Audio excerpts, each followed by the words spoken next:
नमस्कार, जय श्रीराम मंडळी। आज मी तुमच्यासाठी आणलेली आहे नागपुरी स्टाईल दम आलूची भाजी। मस्त झणझणीत रस्सेदार नागपुरी स्टाईलमध्ये दम आलूची भाजी। छान छोटे छोटे असे बटाट्यांची करून घेतलेली आहे। फ्राय करून दम आलूची भाजी झणझणीत चमचमीत नेहमीपेक्षा वेगळी अशी दम आलूची भाजी। चला तर मग पटकन सुरुवात करून घेते आहे। इथे सगळ्यात आधी मी छोटे छोटे साईजचे बटाटे सोलून घेतलेले आहे आणि धुवून निथळून करून ठेवलेले होते आणि त्याला व्यवस्थित आता फ्राय करून घेणार आहे आपण। अगदी नावाला तेल टाकायचं आहे, बटाटे चिकटायला नको या हिशोबाने अगदी थोडंसंच तेल घालून आपल्याला इथे फ्राय करून घ्यायचे आहे, शिजवून घ्यायचे आहे। जवळपास 80 ते 90% आपल्याला इथे आत्ताच शिजवून घ्यायचे आहे आणि उरलेले मग आपल्याला ते मसाल्याच्या रस्स्यामध्ये शिजवून घ्यायचे आहे। परतवून व्यवस्थित छान सगळीकडनं त्याला फ्राय करून घ्यायचे आहे। इथे बघा मी मसाला आधीच भाजून ठेवला। यात मी कांदा, सुकं खोबरं, धने, जिरे, खडा मसाला, तेजपत्ता, शेंगदाणे, चना डाळ थोडीशी असं सगळं मी भाजून घेतलेलं आहे। इथे बघा आपले आता जवळपास बटाटा होत आलेला आहे। आपण चेक करून घेऊया आणि मग लगेच गॅस बंद करून त्याला बाजूला करून मसाला करू आपण। बघा चेक करून घेते आहे। बघा इथे व्यवस्थित इझिली चाकू, अगदी मोठ्या बटाटा मी चेक करते आहे, चाकू व्यवस्थित जातो आहे त्यात, म्हणजे ते आता आपले झालेलेच आहे। चला तर मग त्यांना बाजूला ठेवून घेऊया आपण। आणि इथे मी बघा सगळे व्यवस्थित आणि रंग पण थोडासा चेंज झालेला आहे, आता अगदी छान रंग आलेला आहे। इथे मी आता तेल तापवून घेते आहे, दुसरी कढई घेऊन घेतलेली आहे। मोहरी जिरं फुलल्यानंतर इथे आपला जो भाजून ठेवलेला मसाला आहे मी मिक्सरमधनं छान व्यवस्थित बारीक करून घेतलेला आहे आणि तो आता इथे सगळ्यात आधी आपल्याला छान व्यवस्थित भाजून घ्यायचा आहे। व्यवस्थित खरपूस इथे छान खमंग भाजायचा आहे आपल्याला। तो आपण आधी भाजूनच ठेवलेला आहे, तरी पण इथे आता आपल्याला तेलामध्ये अगदी लो फ्लेममध्ये छान व्यवस्थित भाजून घ्यायचा आहे। लक्षात घ्या, जितका मसाला छान भाजला जाईल तितकी छान मसाल्याची चव भाजीला उतरेल आहे। एक मसाल्याची चव व्यवस्थित उतरणार आहे। छान खरपूस इथे भाजून घ्यायचा आहे, मंद आचेवरच भाजून घ्यायचा आहे। इथे फ्लेम अजिबात जास्ती ठेवायची नाही आहे। बघा क्वांटिटी हळूहळू कमी होईल जसा जसा भाजला जाईल आहे मसाला सगळा, त्याच्यातला पाणी जे आपण मिक्सरमध्ये बारीक करताना घेतलं होतं ते सगळं सुकलं जाईल आहे आणि हळूहळू मसाला भाजला जाणार आहे। इथे अगदी लो आपल्याला सगळ्यात कमी मंद आचेवरच आपल्याला इथे भाजून घ्यायचा आहे। थोड्या वेळाने त्याला परतवत जायचं आणि मसाला भाजत जायचा आहे।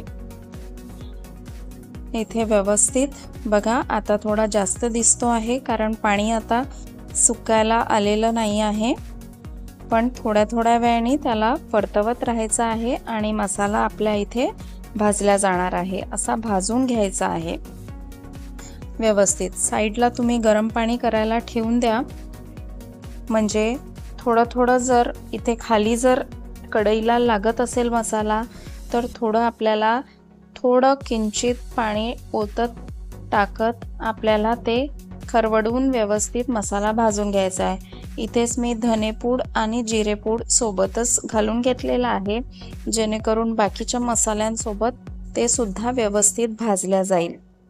इथे बघा छान व्यवस्थित आपल्याला सतत ढवळत राहायचं आहे, खाली लागू न देता।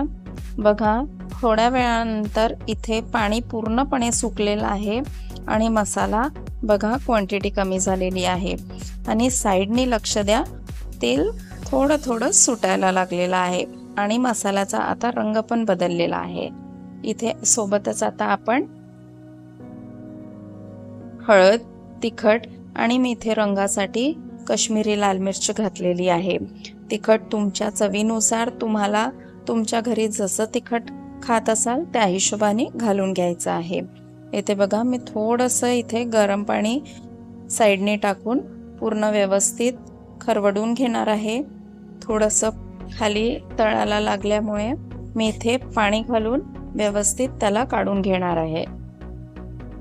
व्यवस्थित छान कलसून घ्यायचं आहे सगळे मसाले आपल्याला। इथे बघा साइडनी तेल सुटायला लागला आहे। इथेच कोथिंबीर पण घालून घेणार आहे। कोथिंबीर मसाल्यांसोबत घातल्याने छान व्यवस्थित त्याचा अर्क उतरतो आणि मसाल्यांच्या भाज्यांमध्ये कोथिंबीर आवर्जून घाला, पोटाला आधार होतो, जड होत नाही पोटाला अजिबात। आणि सांबार टाकल्यामुळे काय होतं की मसाला आपल्या शरीराला चांगला असतो, थंड असतो, त्यामुळे तेलामध्ये पण घालायचा आणि वरतून आपण जेव्हा गार्निशिंग करतो त्यावेळेला पण कोथिंबीर घालायची। सुक्या इथे खडा मसाला पण घातलेला आहे आणि कांदा वगैरे पण घातलेला आहे। सगळ्याच प्रकारचा मसाला आहे इथे, त्यामुळे इथे सांबार आवर्जून घाला। सगळे मसाले पचायला मदत होते सांबारमुळे। इथे बघा तेल सुटलं आहे मसाल्याला आणि आता इथे आपण आपले फ्राय करून ठेवलेले बटाटे इथे सगळे घालून घ्यायचे आहे। सगळा मसाला व्यवस्थित बटाट्यांना लावून घ्यायचा आहे। सगळं परतवून घ्या आणि मसाला त्याला पूर्ण लागला पाहिजे या हिशोबाने त्याला एक 2-3 मिनिटं आपण स्टीम आणून घेऊया।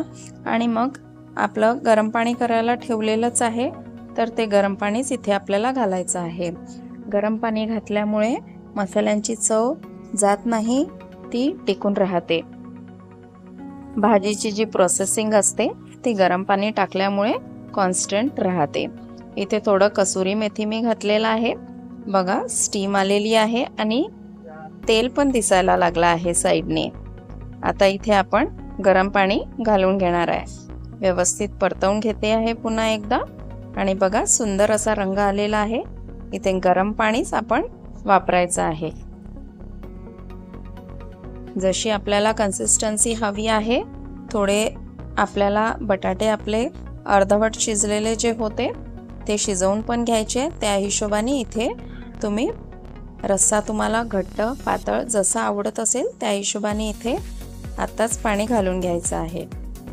बघा काश्मीरी लाल मिर्च घातल्यामुळे छान असा सुंदर रंग आलेला आहे आणि बटाटे पण आपले आधीच फ्राय होते त्यामुळे पण रंग खूप सुंदर आलेला आहे।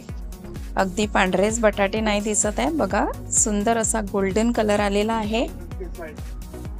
आपल्याला इथे रस्स्याची कन्सिस्टन्सी चेक करायची आहे आणि त्या हिशोबाने पाणी घालून घ्यायचं आहे। इथे वरून आता छान कोथिंबीर आणि गरम मसाला घालून घ्यायचा आहे आणि एक छान 5-7 मिनिटं पुन्हा उकी छान घेऊन इथे आपली भाजी रेडी झालेली आहे। बघा छान तवंग आलेला आहे, तेलाचा छान तर्री आलेली आहे। बघा सुंदर अशी भाजी रेडी आहे। तुम्ही पण या पद्धतीने नक्की करून बघा आणि तुम्हाला मला कमेंट करून नक्की सांगा तुम्हाला अजून कुठल्या रेसिपीज बघायला आवडतील आहे। मी नक्की तुमच्यासाठी नवीन नवीन अशाच रेसिपी घेऊन येईल। बघा सुंदर असा रस्सा आणि आपला दम आलूची भाजी रेडी आहे। छान रंग आलेला आहे, मस्त पाणी सुटलं आहे की नाही। चला तर मग तुम्ही पण नक्की ट्राय करून बघा।